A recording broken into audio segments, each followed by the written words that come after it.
It's time for EdTech Mondays, brought to you by MasterCard Foundation and CC Hub.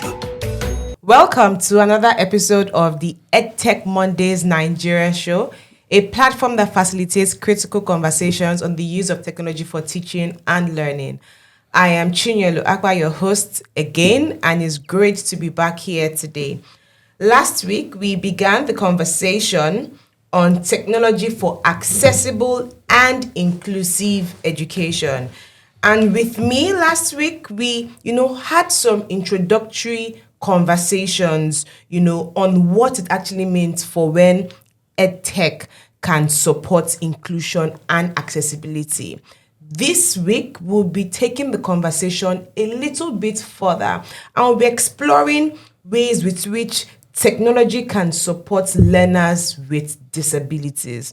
On the show this week, I am joined by Toriola Oladeji and Babatunde Von, who graciously accepted to be here again, following our beautiful outing last week. And this week, we'll be exploring assistive technologies, product design, and implementation practices that support learners with physical, visual, hearing, and cognitive disabilities. So you already know that Babatunde Von is a digital transformation leader with 16 plus years of experience at the intersection of technology, education, and social impact. He is the founder of YMADC, a youth-focused NGO, and a former Microsoft leader who has trained over 45,000 plus teachers across Africa and supported 20,000 plus global software engineering students. He is a published author and a certified professional on inclusive EdTech, workforce readiness, and AI-driven education, with a focus on contextualized solutions for emerging markets. Welcome again, Babatunde. Thank you so much, and it's a great honor to be here. Great. And our second guest is no newcomer to the EdTech Mondays Nigeria show. He's been here before. And the last time he was here, there was so much, feedback from you, our audience. And when we were discussing and putting together the plans for this month, we said, it would be good to have, Toriola back on stage. So Toriola is the co-CEO and director of social impact at Vinsighte Limited, with over 4 years of experience leading social impact initiatives in Nigeria. He is a sociologist by training, and he brings a unique lens to advocating for inclusive education for the visually impaired. He has led the deployment of AI-powered assisting reading devices in 7 schools for the blind in Nigeria and has trained teachers nationwide, directly impacting over 5,000 visually impaired students. That's massive.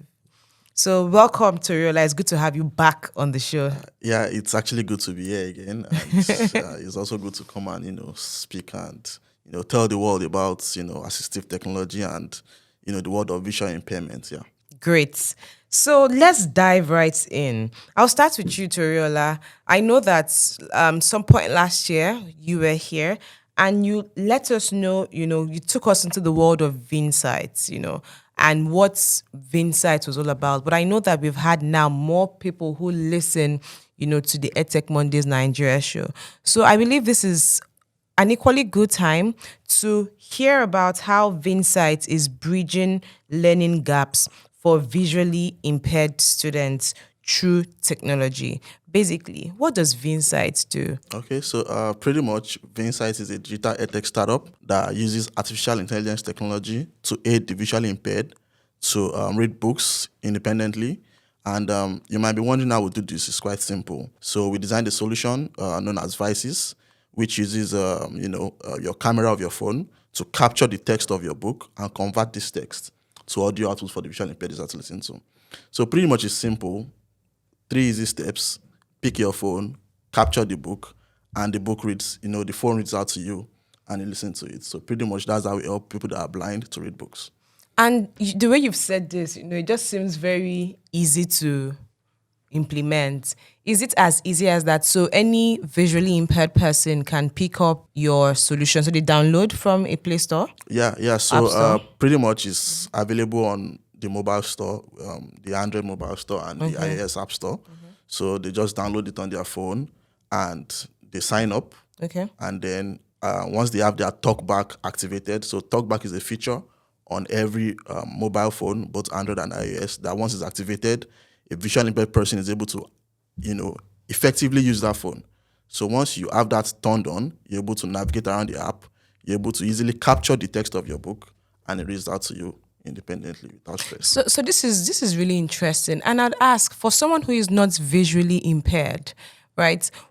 What was the pain point that made you go into this bit? And that's one bit, because what I have seen from the EdTech Mondays Nigeria show and all the people that have spoken is there's that human angle to a lot of people who design in EdTech. Yeah. So I'd like to understand what the human angle bit for you is, and really now deciding on the type of technology, to support whatever this human angle bit was. How did you come up with, what you have advices and say this is the best kind of, assistive technology to support visually impaired learners in Nigeria? Okay, so well, pretty much Vinsighte started while we were in University of Ibadan. So we had a friend who was visually impaired. So at that time, he was finding it difficult to keep up with his books and keep up with his academics. A team of friends, we gathered around and said, okay, how can we help this our friend to ensure that this our friend doesn't end up dropping out of school? So we did a bit of research, gathered data together, and we were able to discover OCR technology. So we leveraged OCR technology to be able to actually build Vices, the first version of Vices, for our friend who was visually impaired. So he was able to use it and was able to read his books. And, at the end, it was not, he did not end up dropping out of school. And now he's a graduate. So we felt, okay, our friend can use this. So why can't we extend this solution to other, millions of visually impaired persons in Africa and even in Nigeria? So that was actually how we started. That's, really interesting. And this takes us into the next conversation or the next question on accessible design. So I'll come to you, Babatunde. Yeah. What does accessible design look like in practice for learners with disabilities? Because, there's one thing to believe that you have, the solution to supporting learners with, special learning needs, as, Turila just mentioned now. They were able to make this work because they had maybe somebody who could test and give them real-time feedback. But I don't believe it's the case with every startup, every organization who decides to take up, designing learning solutions for people with learning needs, right? So when we come to the context of accessible design that covers, learners with special needs, what are we talking about and what does that mean in practice? Awesome. So I believe that if we want to go the way of accessible design, we have to start thinking about the stakeholders. Who are the people that are concerned most about this kind of disability or this kind of design from an accessibility standpoint?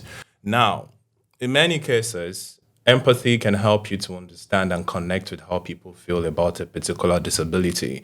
But there are people who live with that disability firsthand. It's their daily experience, it's their reality.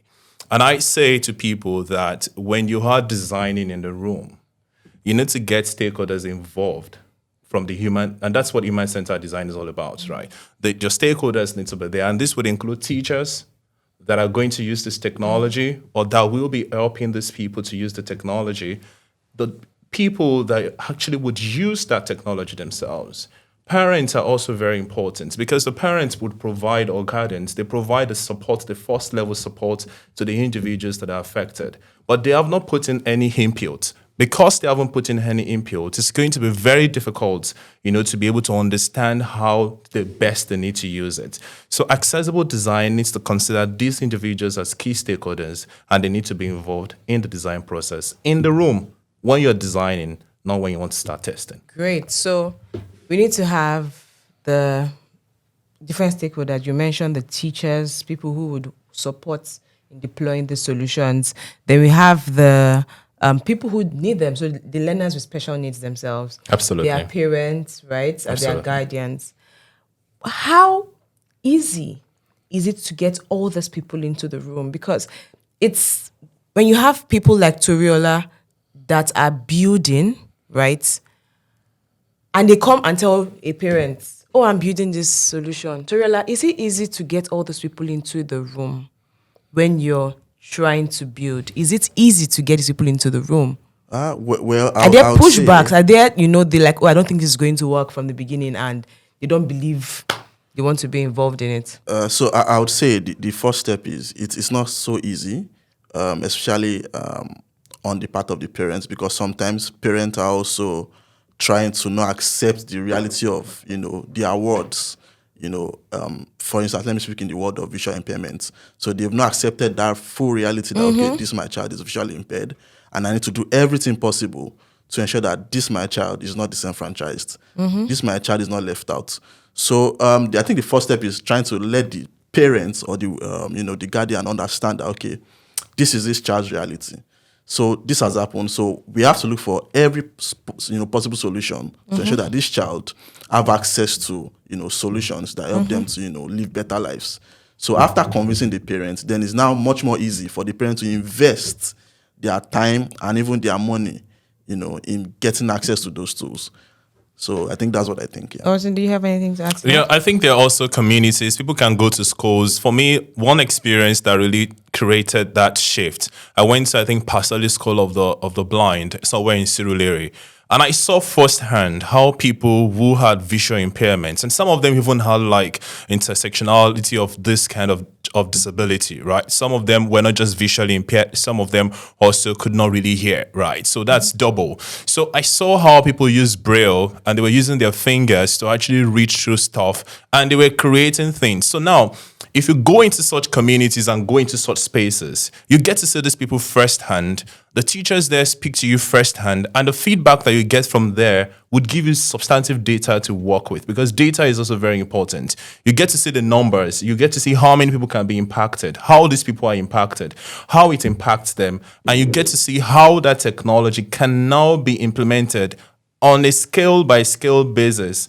You're not just going to get it sorted at the top at the same time. You want to build something scalable, then go to where the people who are going to use it, go to where they are, their communities, their schools, their places where they exist. And I strongly believe that it's not difficult to get access to those places. Okay, so still speaking on this accessible design and the need to, have this as a clear-cut intentional work that is done in designing and, creating solutions for learners with special needs. I'm coming to you, Toriola. Do you have enough people in the EdTech development space that even understand the learning sciences, the tenets behind this accessible design? And when they say they don't think of building solutions for learners with special needs as just an add-on. Like you just have, let's just add it because they've said that if we add it to our solution now, we'll have more people. And if we add it, the government will give us contracts. So do you have people who understand or say this is what, like you are saying, this is what you're focusing on, right? Do you have more organizations, more businesses that understand these things, understand what the learning science is behind it, understand what the tenets behind it are, and are able to deploy this principles into how they are building their solutions? And if they don't, are there any ways that we can begin to, because it's one thing to even be saying that the parents or the learners and their guardians are not available, but there's another bit of the people who are even building, knowing that we need to do these things and get ourselves ready to do them. I think what I know is there's a lot of buzz around inclusion and the likes, but are we really building inclusively for people that really need it? Well, I think from my experience, I think I would say 60%. So I would say 60% In Nigeria? In Nigeria, I would say That's 60. interesting. So 60 because, first of all, if you are hiring, let's say you're hiring someone who's visually impaired, it is a bit more expensive. So people look at the cost. Even people that, in workplace, they look at the cost of hiring someone who is visually impaired over someone who is sighted. So they are trying to also run away from the cost. That's why I said, are we really inclusive? I'll say 60% again, because we say we are inclusive, but we are actually shying away from the intentionality to be inclusive. So not entirely, we are not entirely inclusive, and we don't have much people building in that sector. So there's still a lot of work to be done with even the organizations intentionally upskilling themselves to understand that space and getting people who, can provide that support and not just bootstrapping it and figuring it out along the way. Exactly. Great.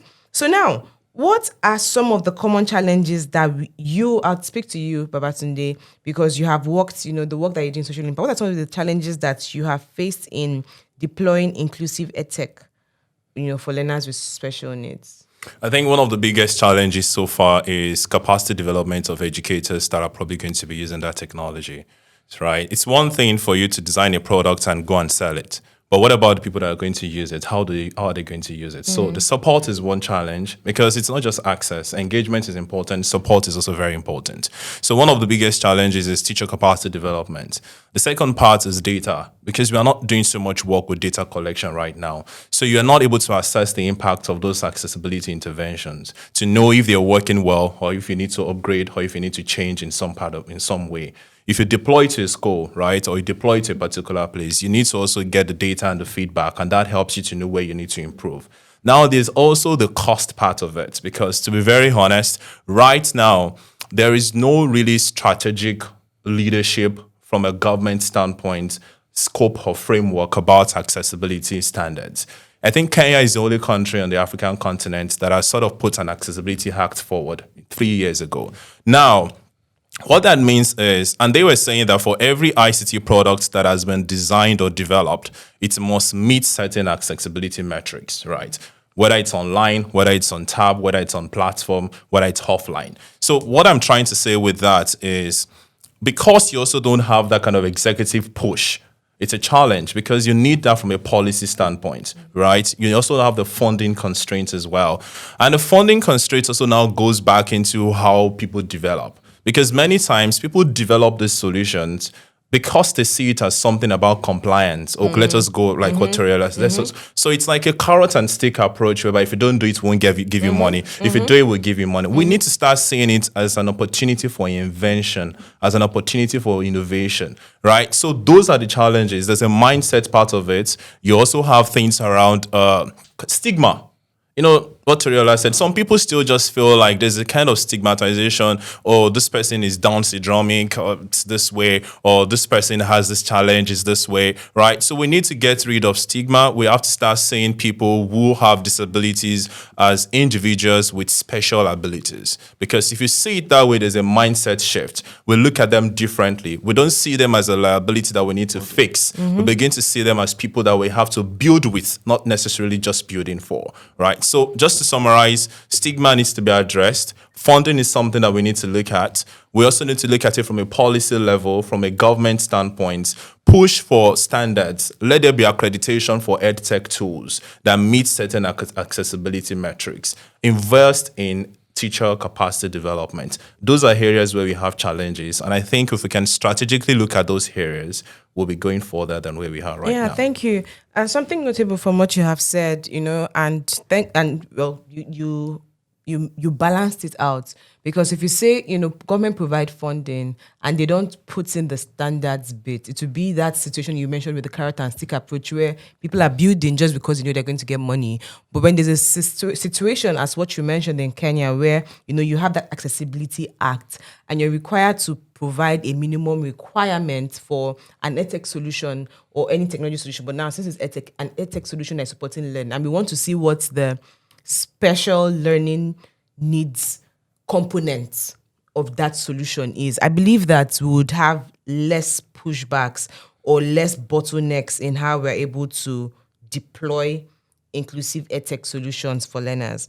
And Toriola, coming to you now, with all that you do, how can startups like you collaborate with schools, with governments to integrate more assistive tools into classrooms? You have worked currently in 7 schools, and that's just one very small Very small drop in the giant ocean. So how can we scale this? Because there are a lot more learners in schools and even out of school because of the stigma that you mentioned. Parents believing because this child is visually impaired, as in your case, or has any other type of learning specialty, they shouldn't be in the formal school system.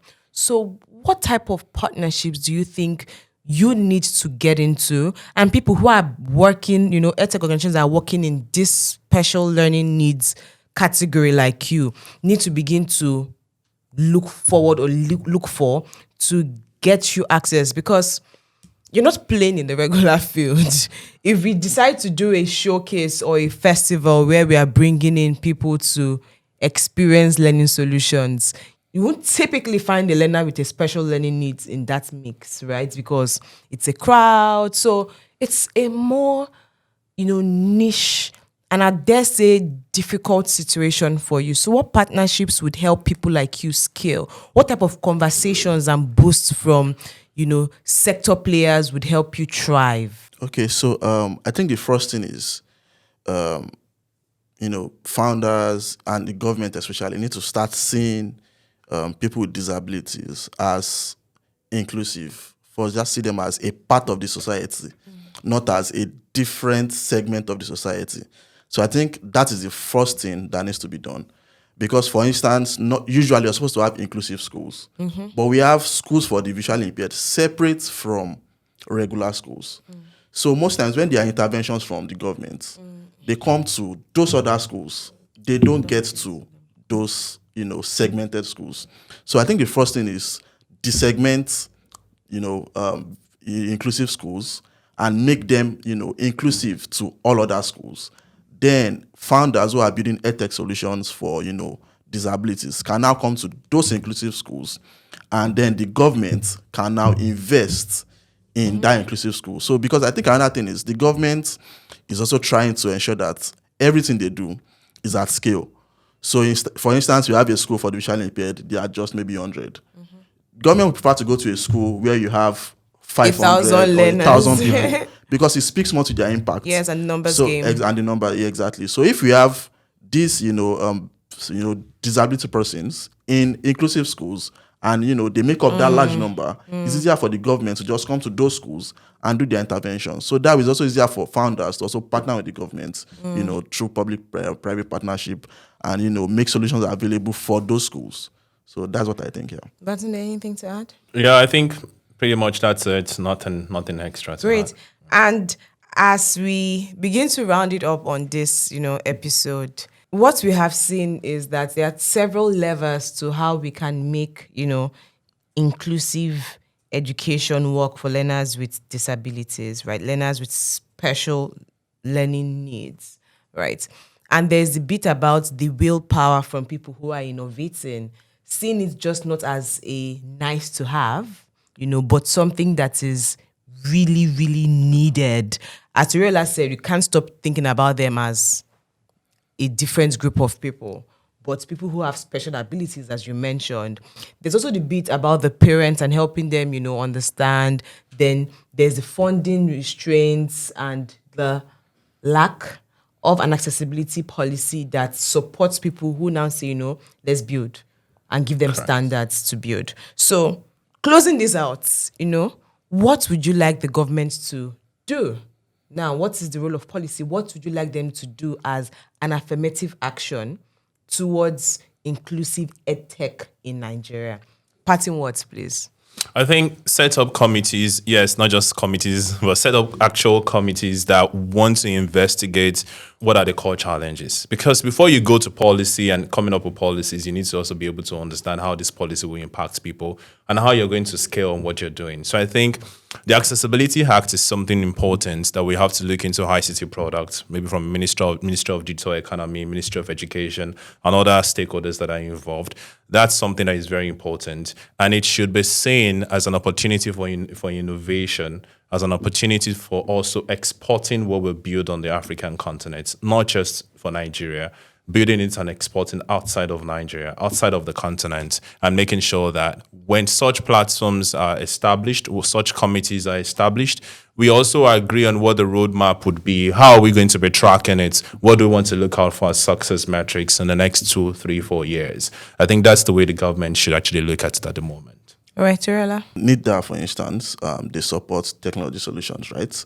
So, but I think there should be a, different arm of the government that really focuses on, helping people that are visually impaired, and also just visually, because you're working in or generally now learners with special needs, have, disabilities. So there should be a arm of the government that supersedes or oversees their affairs, and they're actively driving conversations on their affairs. So because if you just have just general technology, it's not tailored down to this particular people. There won't be much conversations, there won't be much brainstorming on how to actually solve their problems. So that's what I believe. Great. So what Turiola is requesting is that within the big regulatory agency, you have a unit that says what we do is thinking and ideating and trying to innovate around how to get technology solutions and tools that support education for these learners with special needs. And what Babatunde is advocating for is you need to form committees. Here, we say think tanks where you're thinking, you're brooding, you're trying to figure out what works, what will not work, what are the problems on the ground. You're not just bringing a solution. How do we make it work within our unique context as a country that has, a lot of different groups and, sectors and the rest, and now using that to push forward a possible policy that supports people like Turiola who want to build and can push this out to learners everywhere in Nigeria. Did I capture that well? Very well.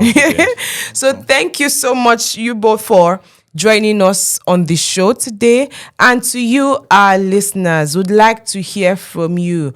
How well do you think technology is supporting learners with special needs in Nigeria?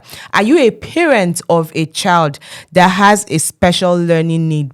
This is the best time to tell us, your true mind, your true thoughts, your point of view on what it has been for you in this fastly growing technology space that our education is now in Nigeria. Do you have enough support for your learners, for your children, for your wards around using technology for their education? And are you a learner with a special need, right? How has it been for you? With the rise of technology, you now have AI, you have, there are different things. How easy is it for you? Do you feel left out? Do you feel like your parents or the schools are not doing enough? We would want to hear from you. Send us an SMS or a WhatsApp message on 0703 165 0809 or 0706 402 0742. I'll take that again. 0706 402 0742. We would love to hear from you. This is an interesting conversation. That I believe everyone needs to be a part of, because when you look into the community, look into the society, you have more children, more learners who, have these special learning needs. And with technology, we cannot leave any child, any learner behind. So if you know anyone who has missed the conversation this week, get them to hurry on to Spotify, search for EdTechMondays Nigeria to listen and give us their feedback. Also, they can watch, this show on YouTube, CC Hub Africa, listen, drop your feedback. And we have a very active Telegram and WhatsApp community. Simply search for EdTechMondays Nigeria to join the conversation and let us know your feedback. It's been so good having you both on the show today. Awesome, yeah. Thank you so much. Thank Great you very experience. much. Great. And until I come your way, same time, same station, I remain your host, Chinyelu Akpa. Keep using technology to push the boundaries on education in Nigeria. It's bye for now. It's time for EdTech Mondays, brought to you by MasterCard Foundation and CC Hub.